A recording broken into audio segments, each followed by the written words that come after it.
રૂપાલા પુતળા દહન મુદ્દે 3 યુવકની ધરપકડ કરાઈ છે। રાયોટિંગ, ગુનાહિત કાવતરા અને જાહેર સંપત્તિને નુકસાન બદલ ગુનો દાખલ કરાયો। પ્રદ્યુમન નગર પોલીસ સ્ટેશન પર ક્ષત્રિય સમાજના આગેવાનો એકઠા થયા। રૂપાલાના ઇશારે પોલીસ કામ કરતી હોવાનો આરોપ છે। પદ્મિની બાવાળાને ઘરે નજર કેદ કરાયા હોવાનો પણ પોલીસ પર આરોપ। ક્ષત્રિય સમાજના આગેવાનોએ વિરોધ નોંધાવ્યો।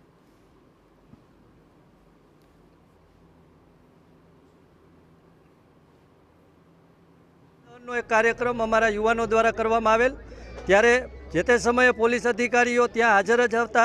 एमने अमे सामेथी अमारी धरपकड़ करवा माटेनी अमे पोते कायदाने मान आपी छी। जे कांई पोलीसनी जे कांई आवती होय एनी अंदर अमे समर्थन आपेल त्यारे उपरला आला अधिकारीओनी सूचनथी अमारी धरपकड़ करवामां न आवेल अने त्यारबाद अचानक रात्रे अमारा 3 जेटला युवानोने खोटी रीते धरपकड़ करवामां आवी। धरपकड़